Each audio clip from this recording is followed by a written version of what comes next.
Monsieur le ministre de la fonction publique et de la réforme du service public, Mesdames et Messieurs les ministres, Mesdames et Messieurs, honorables députés, Mesdames et Messieurs les ambassadeurs et membres du corps diplomatique, Monsieur le Président du Haut Conseil du dialogue national, Mesdames et Messieurs les gouverneurs de région, Mesdames et Messieurs les recteurs et professeurs d'université, Mesdames et Messieurs les élus locaux, Mesdames et Messieurs les partenaires au développement,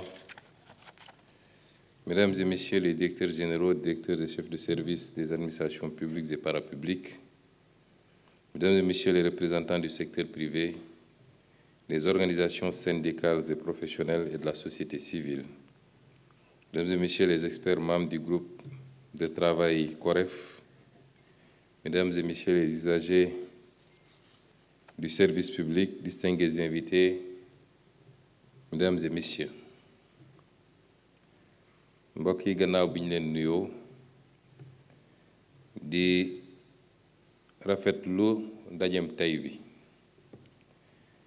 faral naa nag di ubbee sama waxtaan ci kàllaamay Kocc ndax léeg-léeg dañuy tëju suñuy salle def suñuy présentation yu rafet mais dañuy fàtte ni chauffeur de taxi bi la ñuy waxal mareyeur bi la ñuy waxal tailleur bi la ñuy waxal te ñoom ñëpp c'est des usagers du service public te ndajew tey bi dafa bokk ci tournoi yi gën a am solo ci li ñu fas yéene liggéey mu jëm ci transformation structurelle du pays muy première activité gannaaw bi ñu présenté semaine passée li ñu tuddee le plan de redressement économique et social coïncidence la nag mais coïncidence bu am solo li tax mu am solo mooy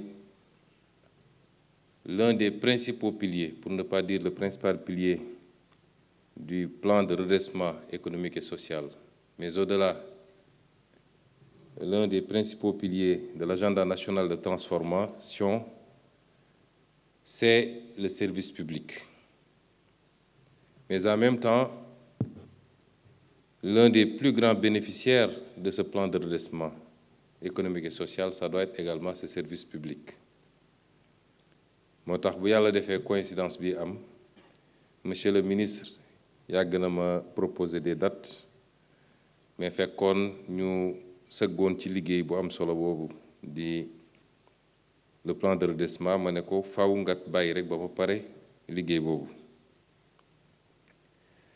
dañu wax lu jëm ci service public dans les définitions souvent bu ñuy wax service public xel yi day dem immédiatement ci administration publique mais jàpp naa ni la définition du service public est plus large que celle de l'administration publique et kenn ci ñi ma jàngal loolu mi ngi fii ci salle bi ma rendre ko hommage muy le professeur Babacar Kanté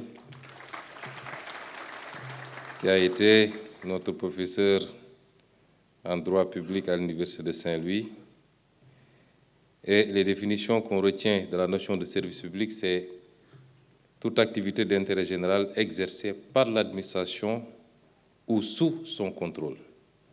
Par l'administration ou sous son contrôle, c'est-à-dire par une personne privée, mais sous le contrôle de l'administration, et soumise au principe d'égalité, de continuité et d'adaptabilité, entre autres.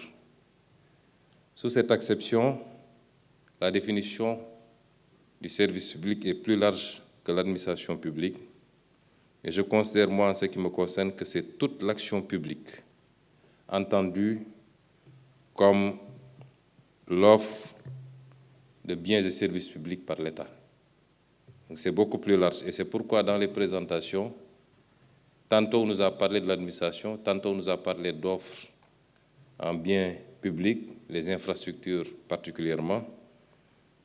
li muy wane mooy service public gën naa yaatu loolu et débattre du service public nous permet de débattre quasiment de toute l'action publique, qu'elle soit directement traitée par l'administration publique ou qu'elle soit confiée à des structures privées sous les différentes formes qu'on connaît en droit public et particulièrement les concessions de services publics.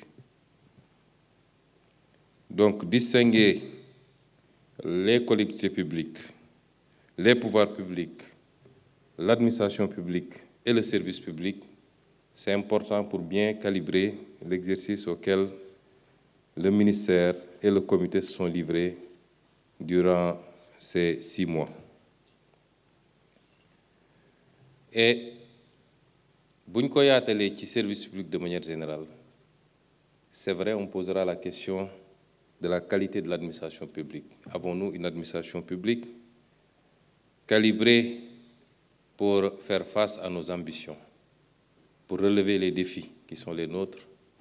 Une administration publique au service du développement, mais une administration publique qui peut répondre aux préoccupations légitimes des populations qui la financent en termes d'offres de services publics.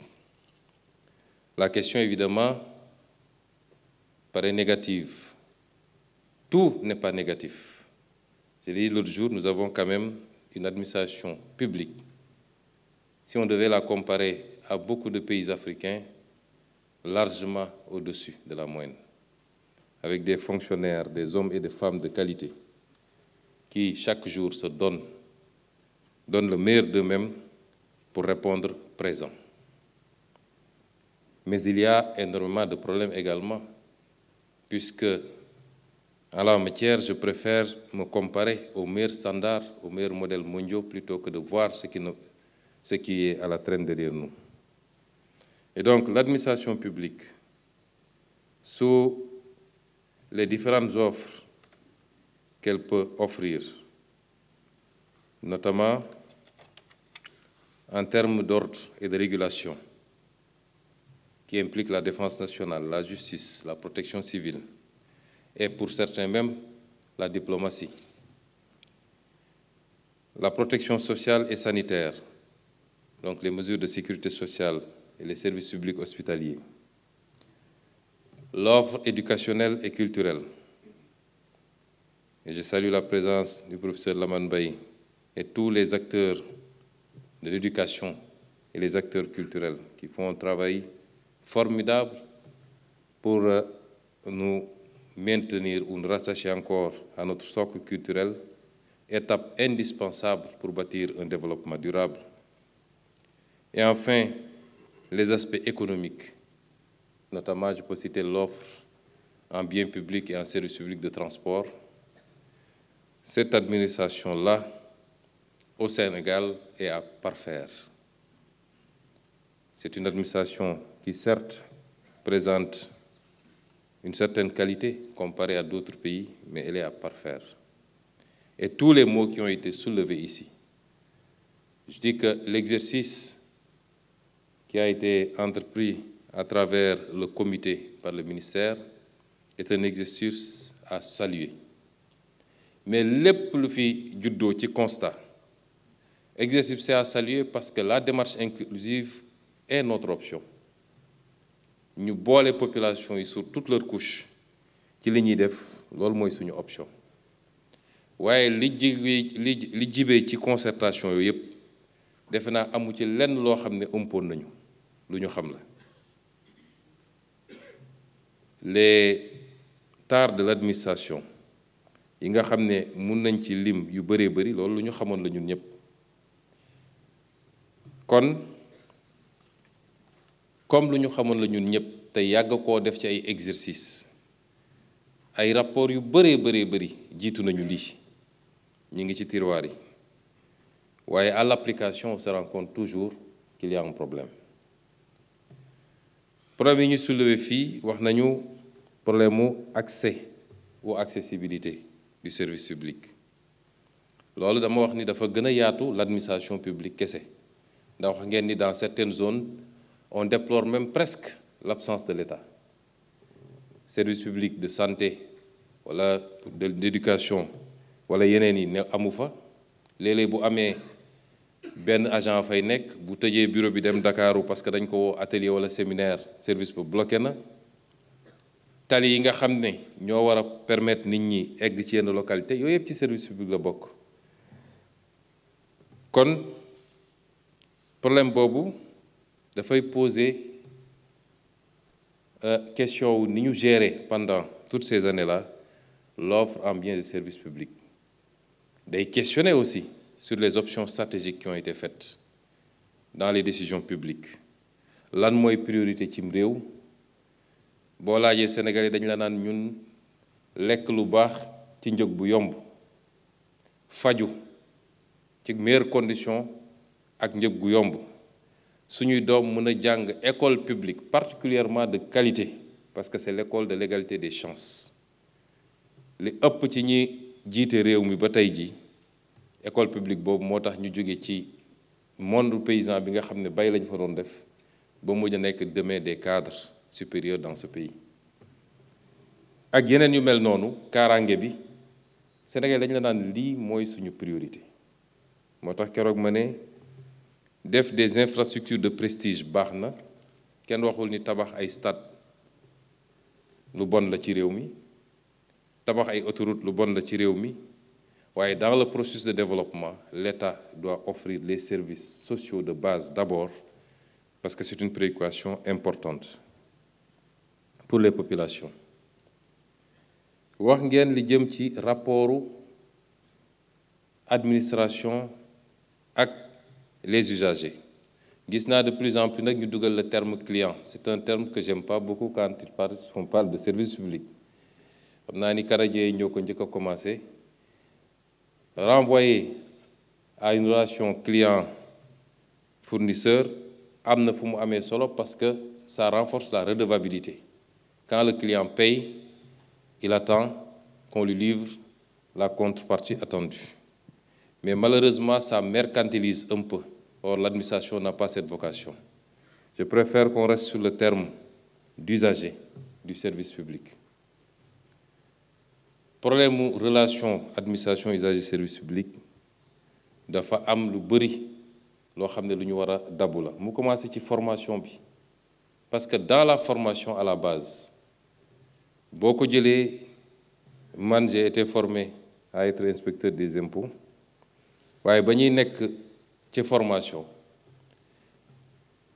ñi lay former dañuy wax contribuable ba nga fàtte ni sa waajur bi la jur contribuable la c'est comme si c'est une catégorie tombée du ciel benn extraterrestre et théoriquement le contribuable est forcément malhonnête il dissimule les choses et on te dit le contribuable bu dee magistrature dañu naan le justiciable moo boobu rek ngay dégg on déshumanise et ensuite l'aspect cantonal de nos administrations qui fait que jusqu'à présent on n'a pas rompu le lien de la conception de l'administration coloniale ba ku fi dem ba ñu jox la benn cër rek da ngay tu regardes tout le monde de haut te loolu ci formation bi lañ ko war a rattraper on a parlé de service public servir le public être au service du public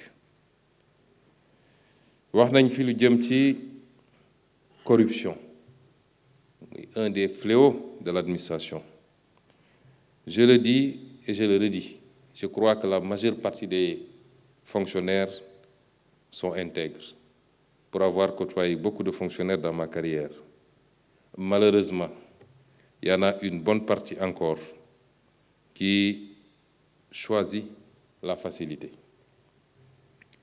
et donc c'est un fléau qu'il faut combattre parce que en dehors de l'impact négatif sur la qualité du service public il y a l'impact négatif sur le rendu mais également les conséquences sur le plan économique qui sont désastreuses et même sur le plan sécuritaire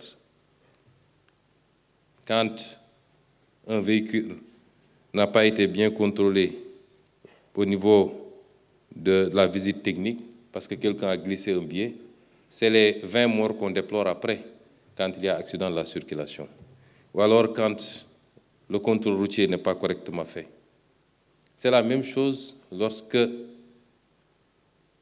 un agent de l'État préfère encaisser 300 millions ou 500 millions et fermer les yeux sur 10 milliards de recettes qui devaient entrer dans les caisses.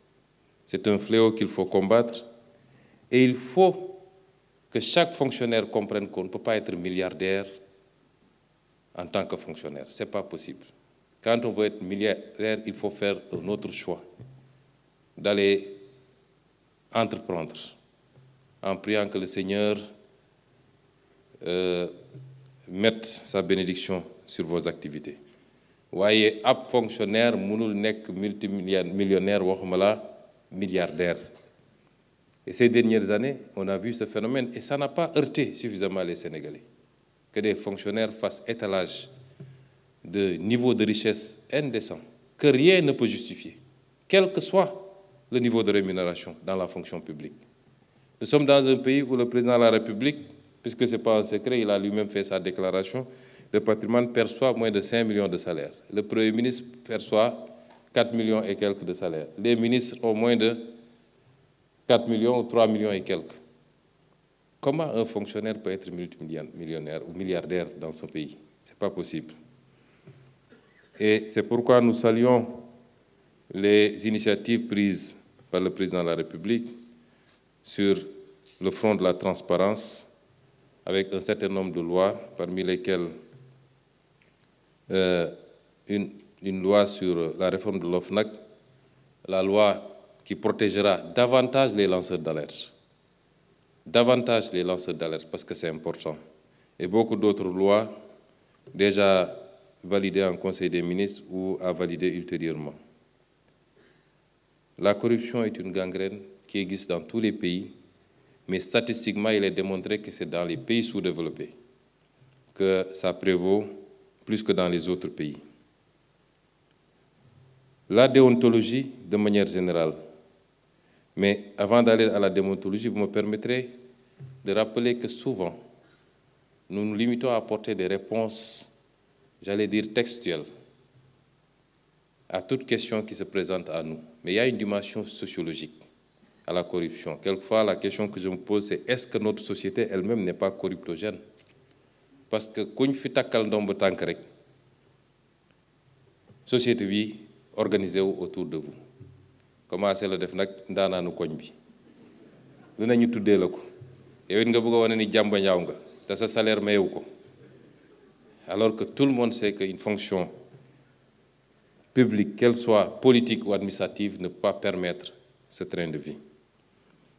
Et ça, professeur Lamane, am na liggéey boo xam ne l'ensemble de la société, nitu diine yi, muy waa jàngu bi, muy imam yi, muy xalif yi, muy li ñuy jàngale ci école yi ci daara yi, y a tout un travail de socialisation ou de resocialisation ba nit ñi xam ne alal kenn du ko lijjanti. Alal da nga koy liggéey durement, semaine après semaine, année après année, mais du luy tomber du ciel.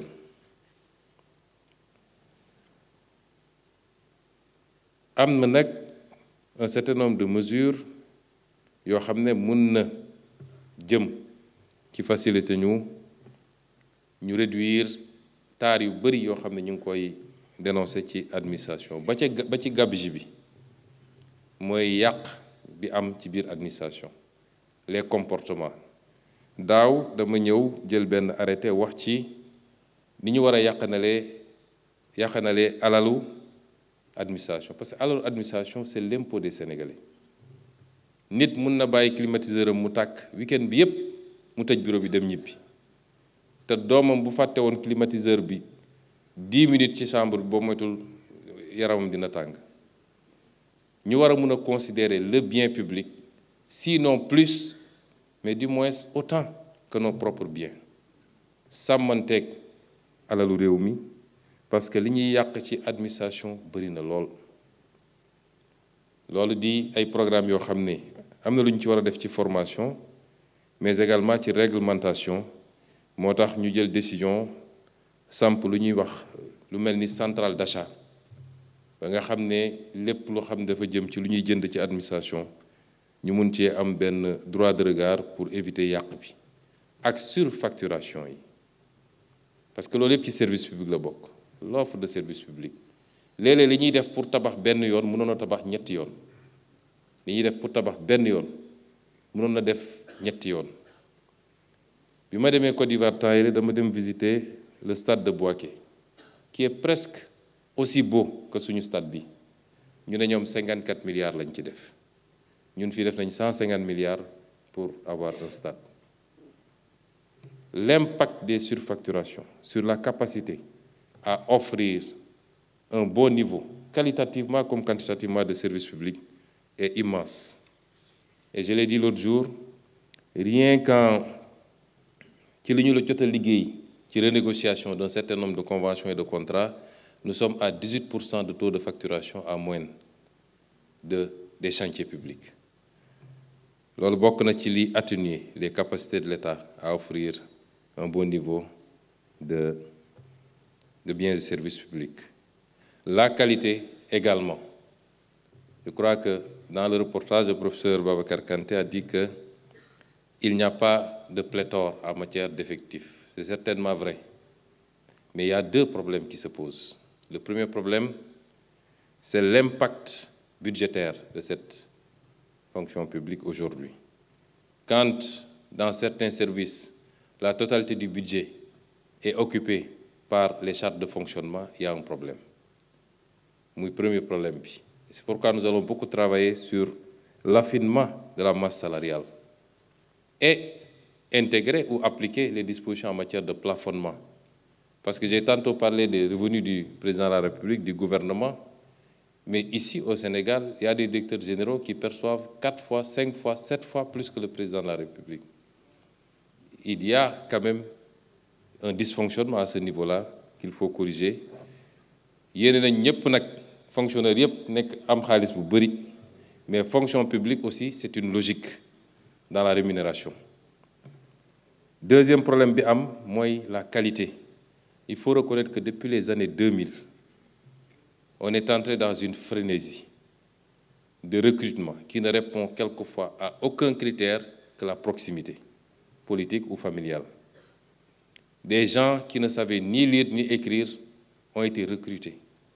On a de moins en moins fait recours au concours pour recruter dans l'État, selon d'autres modalités qui, en réalité, n'avaient même pas de base juridique pour pouvoir servir de mode de recrutement dans la fonction publique.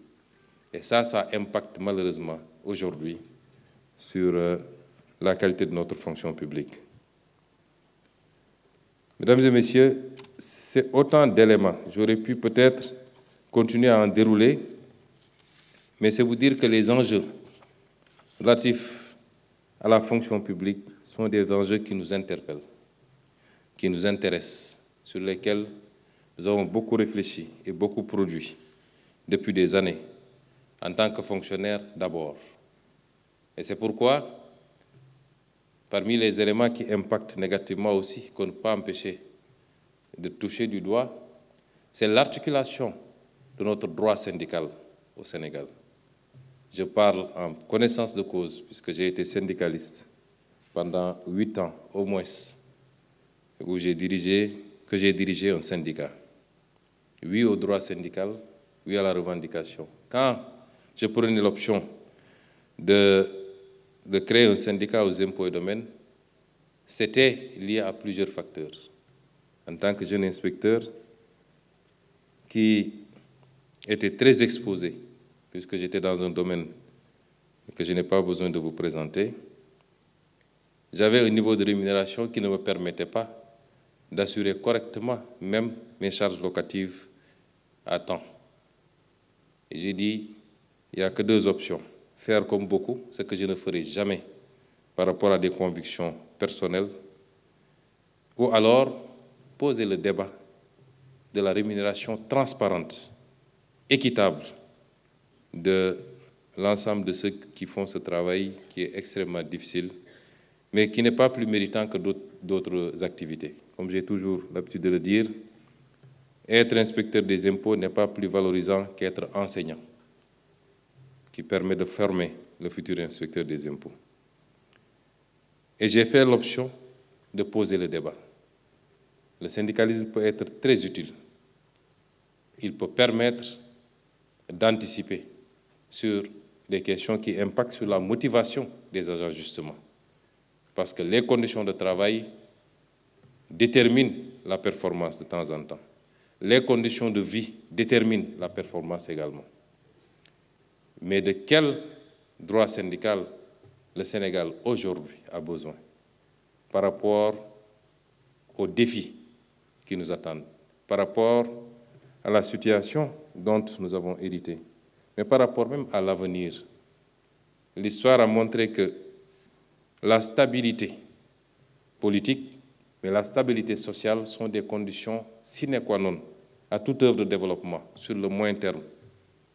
Vous ne pouvez entreprendre aucune action de développement qui aboutisse dans un environnement d'instabilité permanente.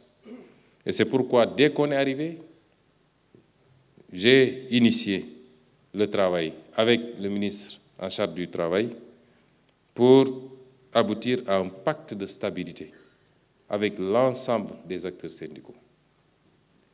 Et ce pacte, c'est d'abord un pacte de partage d'objectifs, mais un pacte également de transparence. Comme nous l'avons dit, à l'égard de l'ensemble des Sénégalais, mais également à l'égard de nos partenaires sociaux, nous serons une maison de verre. Ils auront toutes les informations, toutes les données sur la situation du pays, sur les capacités réelles de l'État, et ce que nous attendons en retour, c'est d'avoir une attitude patriotique en se projetant tous ensemble sur les efforts à fournir maintenant pour pouvoir récolter le plus rapidement possible. Et c'est pourquoi aujourd'hui, l'impact également de l'action syndicale non mesurée, cet impact sur la qualité du service public est à juguler par la négociation, par la concertation, mais également par la réglementation. Que les acteurs décident d'aller en grève dans un secteur aussi stratégique que la santé, c'est leur droit s'ils ont une base légale pour le faire, mais qu'ils décident de retenir les dossiers médicaux, nous devons tous convenir que c'est illégal. Il en va de même pour le secteur de l'enseignement, l'éducation nationale. Il en va de même pour tous les autres secteurs. Et nous pensons aujourd'hui qu'autant l'État central, l'exécutif, s'astreint et va continuer à s'astreindre à des efforts pour réduire sa taille, réduire son train de vie, se priver s'il le faut, autant dans tous les secteurs et tous les segments, le patriotisme voudrait que nous puissions taire un certain nombre de préoccupations qui, quelquefois, ne se justifient pas pour consentir les efforts qu'il faut pour léguer ce pays aux générations futures dans de meilleures conditions. Mesdames et messieurs, tout document portant une réforme n'aura de sens que par la rigueur, la volonté politique, mais la rigueur opérationnelle dans son application. Je disais tantôt au ministre que ce que vous avez présenté, surtout la partie FIT, semble enterrer définitivement le PAMA. Il ne me semble pas possible que les deux programmes puissent coexister. Ça n'a pas été dit formellement, mais c'est des discussions que nous aurons plus tard. Mais le PAMA avait les mêmes ambitions.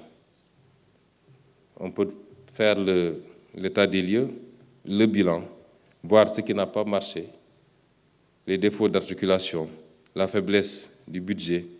Mais en tas de cause, c'est un programme qui avait pour vocation de moderniser l'administration.